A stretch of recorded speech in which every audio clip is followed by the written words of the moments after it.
Hola, bienvenidos a una nueva inmersión, una en la que nos adentramos en un misterio que ha fascinado y horrorizado a partes iguales. Hoy vamos a explorar la vida y los crímenes de Samuel Little, un hombre al que el FBI considera el asesino en serie más prolífico en la historia de los Estados Unidos. Es un caso que nos lleva a los rincones más oscuros del alma humana. Al menos 60 víctimas confirmadas, un reguero de muerte que se extiende por 19 estados a lo largo de 25 años. ¿Cómo pudo alguien operar con tanta impunidad durante tanto tiempo?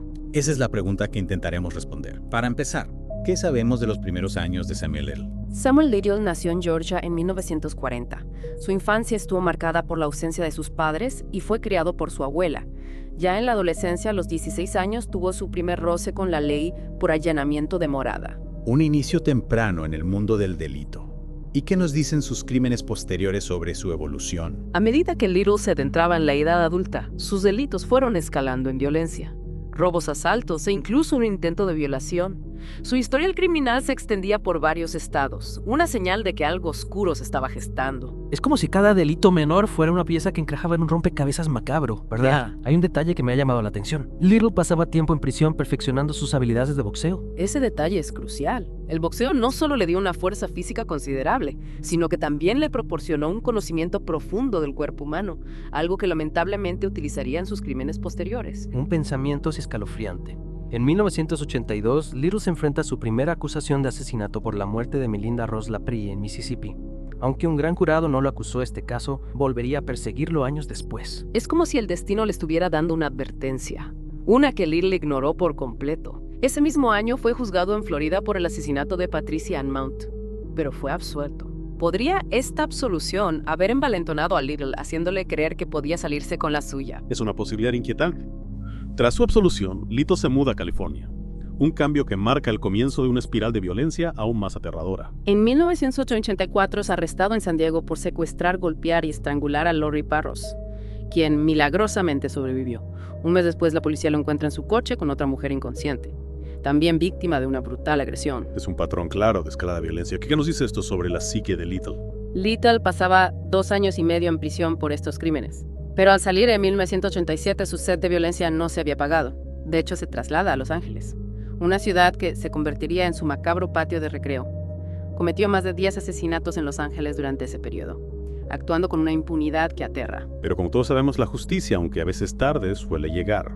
¿Cuál fue el punto de inflexión que llevó a la captura de Little? En 2012, un arresto aparentemente rutinario por posesión de narcóticos en Kentucky se convierte en la clave para desentrañar el pasado de Little.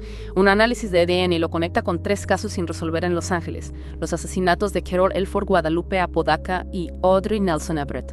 El castillo de naipes de Little empezaba a derrumbarse. En 2014 es juzgado y condenado a cadena perpetua sin posibilidad de libertad condicional por estos asesinatos. Pero lo más sorprendente estaba por llegar, ¿verdad? Efectivamente. Desde la prisión, Little comienza a confesar sus crímenes. Su primera confesión es el asesinato de Melissa Thomas en 1996, un caso que había permanecido sin resolver durante más de 2 décadas. Y ese fue solo la punta del iceberg. Little no se detuvo ahí, confesó el asesinato de Denise Christie Brothers en Texas en 1994, lo que le valió otra cadena perpetua. Pero la verdadera magnitud de sus confesiones era inimaginable. Docenas de asesinatos repartidos en 14 estados cometidos entre 1970 y 2005. Es escalofriante. Cada confesión abrió una nueva herida, una nueva investigación, una nueva familia destrozada.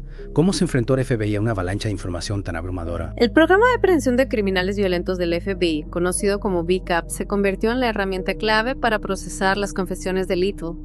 Analizaron cada detalle buscando conexiones con casos sin resolver patrones en su modus operandi, cualquier pista que pudiera corroborar sus historias. Imagino que no fue fácil, especialmente considerando que muchas de las víctimas de Little eran mujeres marginadas, prostitutas o drogadictas, personas cuyas desapariciones a menudo no se investigaban a fondo. Tristemente, sí, la vulnerabilidad de las víctimas a menudo juega en contra de la justicia.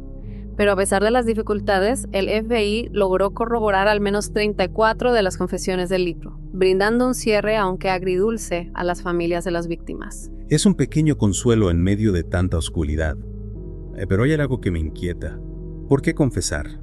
¿Qué buscaba Little al revelar sus crímenes desde la prisión? La respuesta a esa pregunta es compleja. No parece que el remordimiento fuera el motor de sus confesiones. Algunos expertos creen que Little buscaba un trato preferencial en prisión, una forma de manipular el sistema. Otros sugieren que en el fondo anhelaba notoriedad, que su nombre quedara grabado en la historia criminal. Es una posibilidad inquietante, pero no podemos descartarla. La mente de un asesino en serie es un laberinto oscuro y a menudo impenetrable. Y hablando de oscuridad, hay un detalle que me ha obsesionado desde que comencé a investigar este caso: los retratos que Little dibujaba de sus víctimas. Esos retratos son una ventana a la mente de un asesino, una mezcla de memoria fotográfica casi sobrenatural y una obsesión macabra por sus víctimas. Algunos expertos creen que Little los veía como trofeos recuerdos de sus terribles actos. Pero ¿no podría ser también una forma de mantener un vínculo con las mujeres a las que asesinó? Una manera retorcida de mantenerlas presentes en su vida, incluso después de haberlas arrebatado del mundo. Es una teoría interesante. Podría ser una forma de revivir sus crímenes, de alimentar su fantasía oscura. O tal vez, como sugieren otros relatos, Lotus buscaba algo más profundo, algo que nosotros con nuestras mentes racionales no podemos comprender. Un escalofrío me recorre la espalda al pensarlo. Y mientras tanto la historia de Samuel Little sigue viva. El FBI continúa investigando sus confesiones, intentando identificar a todas sus víctimas y brindar respuestas a las familias que aún esperan. Es un trabajo incansable, una carrera contra el tiempo y el olvido. Cada víctima merece justicia. Cada familia merece saber la verdad. Y nosotros como sociedad debemos aprender de la oscuridad para poder combatirla. ¿Qué podemos hacer para proteger a los más vulnerables? Para evitar que tragedias como esta se repitan. ¿Qué señales debemos aprender a reconocer para detener a los monstruos antes de que actúen? Son preguntas difíciles, preguntas que nos obligan a confrontar la complejidad del mal y nuestra propia responsabilidad como sociedad. No hay respuestas fáciles, pero el primer paso es hablar de ello, romper el silencio que protege a los depredadores. Y en el caso de Samuel Little hay un detalle que nos recuerda que la esperanza nunca se debe perder. En el condado de Prince George, Maryland, una de sus confesiones podría resolver uno de los 2 únicos homicidios sin resolver con víctimas no identificadas en la zona. Es un rayo de luz en medio de la oscuridad. Un recordatorio de que la verdad, por mucho que se oculte, siempre tiene la posibilidad de emerger. Y que la justicia, aunque a veces tarde, puede llegar. Es increíble pensar que una confesión en Kentucky pudiera tener repercusiones tan lejanas, ¿verdad? Sí, por ejemplo, Linda Sue Bortz, asesinada en Kentucky en 1981, o Martha Cunningham, asesinada en Tennessee en 1975. Little también confesó 4 asesinatos en Cleveland, Ohio, entre 1984 y 1991. Cada confesión es un golpe al corazón, un recordatorio de la magnitud de su crueldad. Y en medio de tanta tragedia hay pequeños destellos de esperanza.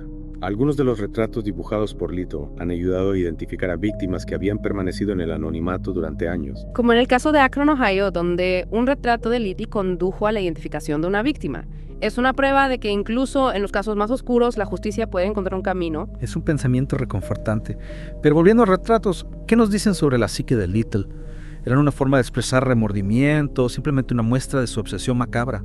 Es difícil saberlo con certeza. Algunos expertos sugieren que los retratos podrían ser una expresión de su necesidad de control, una forma de poseer a sus víctimas, incluso después de la muerte. Es una idea escalofriante, pero no me sorprendería. Little parece haber sido un hombre impulsado por el poder y la dominación, y aunque su muerte en 2020 puso fin a su reinado de terror, su legado sigue vivo. Efectivamente.